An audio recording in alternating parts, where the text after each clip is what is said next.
She carried bandages, not bullets. To most soldiers, she was just the medic, the one who patched them up, carried morphine, and stayed in the rear. Nobody thought she'd ever fire a weapon in anger. But when an ambush left her unit surrounded, the question wasn't, "Where's the medic?" It became, "How did she just do that?"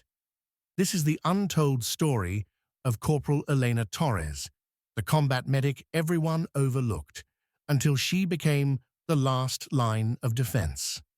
Welcome to Truth Untwists, where hidden legends of courage finally come to light. Subscribe now so you don't miss the military stories history almost forgot. Dismissed in the ranks. Corporal Elena Torres had served 6 months in Afghanistan with a forward-deployed army unit. Small, quiet, and bookish, she kept to herself, lugging her heavy medic's pack through blistering heat and endless patrols. Her teammates respected her for her medical skill, but only that.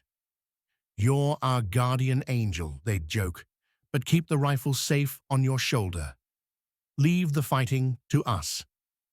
Torres never argued. She'd grown up in San Antonio, the daughter of an EMT. First aid was in her blood. She had trained to save lives, not take them. But what the squad didn't know was that before enlisting, she'd competed in precision shooting competitions with her brother. The M4 rifle slung casually over her shoulder wasn't just for show. It was second nature. She never bragged, never said a word. She just carried her pack, patched wounds, and stayed invisible. The mission that went wrong. In late summer, her squad was tasked with escorting a convoy of supply trucks through a narrow mountain pass, a choke point notorious for ambushes. At first, everything seemed routine. Engines rumbled, dust hung heavy in the air, and the sun burned against the ridgelines. Torres rode in the middle truck, listening to radio chatter, her hands resting on the straps of her medic bag. Then the mountains exploded. RPGs slammed into the lead vehicle, flipping it in a fireball. Gunfire poured from the cliffs above, cutting into the convoy.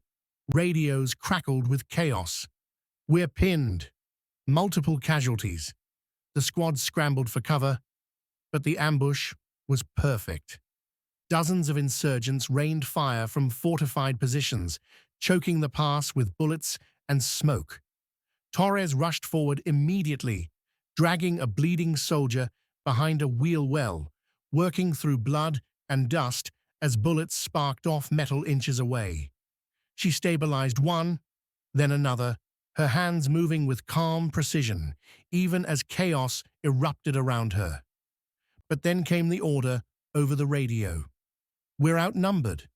Air support is 40 minutes out. Hold if you can." 40 minutes. They wouldn't last 10. The squad's designated marksman tried to suppress the ridgeline and was cut down instantly. Panic rippled through the unit. Someone shouted, "We've lost our shooter. We're finished." And that's when Torres did something nobody expected. The hidden skill revealed.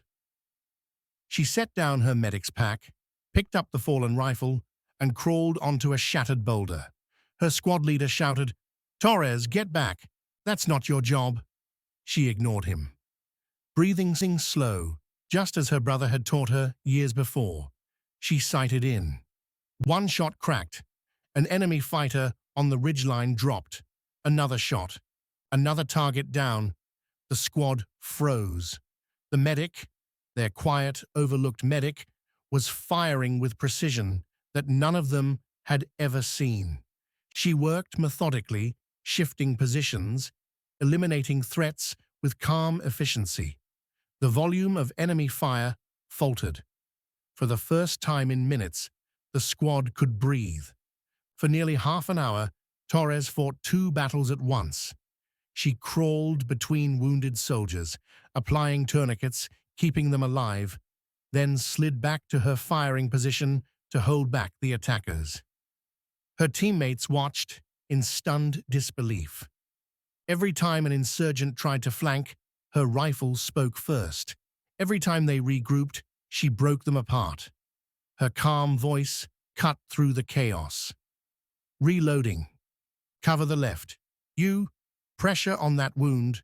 Don't let him slip. The squad leader finally saw the truth. She wasn't just a medic. She was their anchor.